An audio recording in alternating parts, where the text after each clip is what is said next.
Welcome to a dialogue on palliative care and neuropalliative care. I'm Tom Carmichael, Chair of Neurology at UCLA, and this is Dr. Kara Siegel, a palliative care and neuropalliative care doctor who trained in neurology and then a formal palliative care fellowship, and now practices in palliative care here at David Geffen School of Medicine and UCLA Health. We recognize that this is a topic of greater interest because of former President Jimmy Carter's decision to forego cancer treatment and enter into palliative care. And so this is an opportunity to really delve into that topic.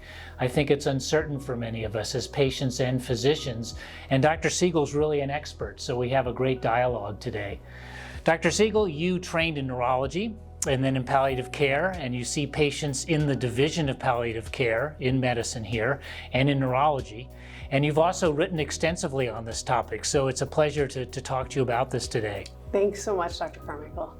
And I think we can start with former President Jimmy Carter straight off and how this brings the topic up.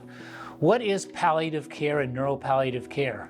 Yeah, so palliative care is a field of medicine that aims to improve the quality of life of people dealing with serious illness.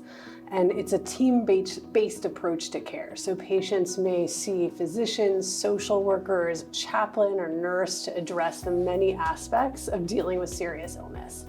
And neuropalliative care is a relatively new branch within palliative medicine that's really focused on providing tailored specialty care for patients with serious neurologic disease. And you see patients in the ALS clinic, in brain cancer. You have your own patient group.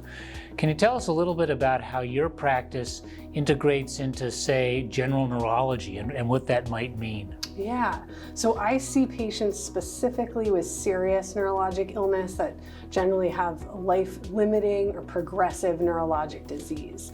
And we used to think of palliative care mostly just as end-of-life care. But we at UCLA are really starting to introduce this earlier because we know there are many challenges and symptoms that go along with the whole course of many of these diseases. So patients may still be receiving care from a general neurologist or neuro-oncologist or neurosurgeon to try to prolong their life. But at the same time, they may see us in the neuropalliative clinic to support them with their symptoms and the coping challenges that exist with these illnesses along the way. That's a great point, and I think we anticipate it by your selection of the term palliative medicine rather than palliative care. It sort of brings that up. Yeah. You've written about this in things like stroke, where you may be involved in caring for a patient, but it's not end-of-life care. Right. Can you describe a little bit about how palliative medicine or neuropalliative medicine has more than just an end-of-life focus? Absolutely. So some patients may receive or ask for palliative medicine really at the start of their disease process.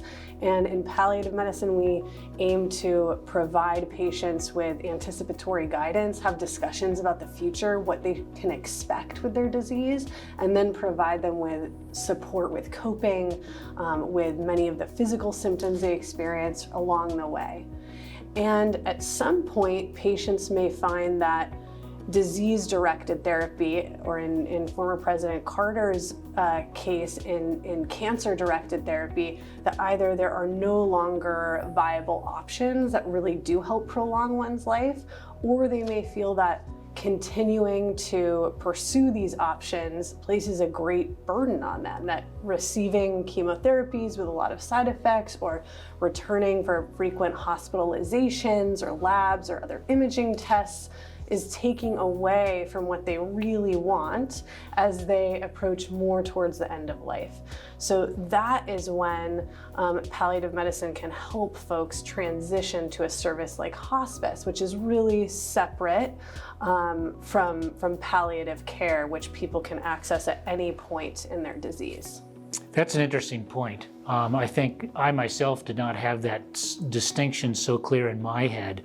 So there's palliative medicine, which consumes or involves some aspects of palliative care. Yeah. And then hospice you have as a slightly different and segregated element. Yes, that's exactly right. Okay.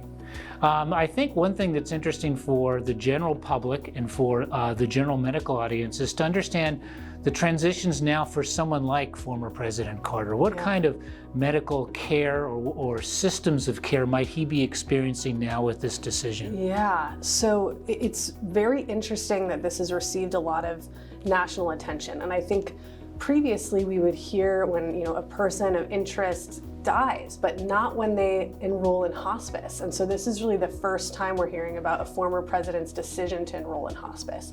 And it begs the question, why would he choose this and what the benefits are? Hospice really provides care for patients who want to maximize their time at home, maximize their time with family, and focus primarily on their comfort. So for many people, receiving additional cancer-directed therapy will actually take time away from those important wishes. And when we ask people about their end-of-life wishes or what kinds of things they want to do in their last weeks to months, that's typically what people share. They want to be with their families, they want to have as much comfort as possible, and they want to be in their familiar surroundings at home. And despite this, across the spectrum in many neurologic diseases, most Americans are still dying in the hospital. So we're just really starting to integrate more palliative care and then eventually more hospice care for patients with serious neurologic disease to help them achieve that goal in their remaining time. Yeah, that's very interesting. Sort of comfort and family, comfort and quality time. Absolutely. Yes. One question that comes to mind, I think, often is the two things that undergird a lot of Western medicine are hope and agency. Yeah. Most of our therapies are geared towards the hope of a cure or at least a definitive therapy. And then most of our therapies involve agency, a sense of action, of purpose based on a diagnosis. And I think when many consider palliative medicine, they wonder about hope and agency. How do these two fit into our conception of palliative medicine and palliative care? Yeah, that's a great question. I can tell you that when I initially start seeing patients, I hope with them for life prolongation and for good treatment effect. And they may be maintaining that hope while at the same time wanting to have sort of aspects of suffering that they may be experienced well tended to. And so palliative care really fits well in that early model. And as people progress in their disease, there are often fewer options we have for treatment. And so hopes may change. Instead of hoping for prolongation of life, one might hope to attend a family event, or one might hope to be free from pain. And at that point, other models of medical care become really important. In terms of agency, I actually hope that hospice provides more agency for patients. So it provides an alternative to only passing in the hospital and only having care that is really aimed at life prolongation instead of really aimed at maximizing quality of life. And my wish is that for former President Carter, he's actually able to do some of the things that he really loves now even better with the support of hospice. He's able to hopefully have good symptom management and turn his attention in his last weeks or months of life to the things that he cares about most.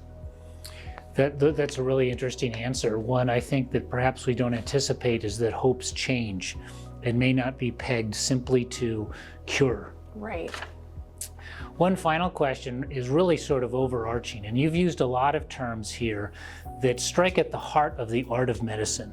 Hope, suffering, you evoke empathy in your understanding and relationships to patients. We talk about agency and purpose. These are really things that strike at the heart of the doctor-patient relationship and really of who we are. Do you see palliative medicine as perhaps attending to some of the aspects of medicine that we may lose with the electronic health record and the push for enhanced performance and patient throughput? Yeah, I definitely do. I think that palliative medicine, the goal actually, I start with just getting to know my patients on a deeper level, finding out where they grew up and who they are and what kinds of important relationships they have in their life, because we want to tailor their medical care truly to them, to their own goals and values. So it is a great field of medicine to kind of really sit with the empathic connections you can build with people and really get to know them. Very different from, our kind of obsession right now with all of the metrics of healthcare. Great points. Well, thank you very much. This has been a really interesting discussion.